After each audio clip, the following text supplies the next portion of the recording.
Hi hello എല്ലാവർക്കും Annapoorneshwari ചാനലിലേക്ക് സ്വാഗതം. ഞാനിന്ന് ഉണ്ടാക്കാൻ പോകുന്നത് സ്പെഷ്യൽ വാഴപ്പിണ്ടി പച്ചടിയാണ്. അതിന് വേണ്ട ഇൻഗ്രീഡിയൻസ് ഇത് ഒരു 250 ഗ്രാം വാഴപ്പിണ്ടി ഇതേപോലെ കഷ്ണങ്ങളായി മുറിച്ചത്, വെളിച്ചെണ്ണ, ഉപ്പ്, കറിവേപ്പില, ഇതൊരു ടീസ്പൂൺ കടുക്, 2 വറ്റൽമുളക്, ഒരു ചെറിയ നാളികേരം ചിരവിയത്, 5-6 പച്ചമുളക്. ഇത് ചതയ്ക്കാനാണ്. തൈര്. ഇനി നമുക്ക് പ്രിപ്പറേഷനിലേക്ക് പോവാം. ഉരുളിയിലേക്ക് വാഴപ്പിണ്ടി കഷ്ണങ്ങൾ ഇട്ടിട്ടുണ്ട്.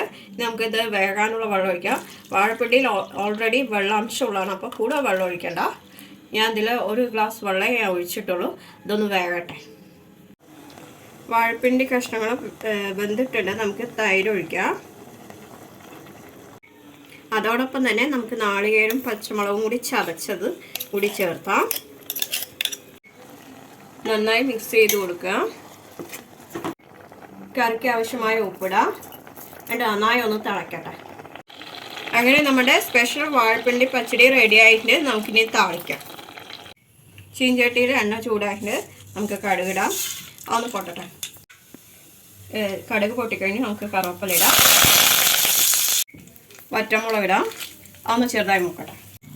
നമുക്കിത് ഓഫ് ചെയ്യാം. എന്നിട്ട് കറിയിലേക്ക് ഇത് ഒഴിക്കാം. നമുക്ക് താളിച്ചത് കറിയിലേക്ക് ഇടാം. സ്പെഷ്യൽ വാഴപ്പിണ്ടി പച്ചടി റെഡി ആയിട്ടുണ്ട്. ഇത് സിമ്പിളാണ്, ടേസ്റ്റിയാണ്. ഇഷ്ടപ്പെട്ടവർ ലൈക്ക് ചെയ്യുക, ഷെയർ ചെയ്യുക, കമൻറ്റ് ചെയ്യുക. സബ്സ്ക്രൈബ് ചെയ്യാത്തവർ സബ്സ്ക്രൈബ് ചെയ്യുക. തൊട്ടടുത്ത ബെൽ ബട്ടൺ ഓൾ എന്നുള്ളത് ഞാനിട്ട് പുതിയ വീഡിയോസ് നിങ്ങൾക്ക് നോട്ടിഫിക്കേഷൻ ആയിട്ട് വരും.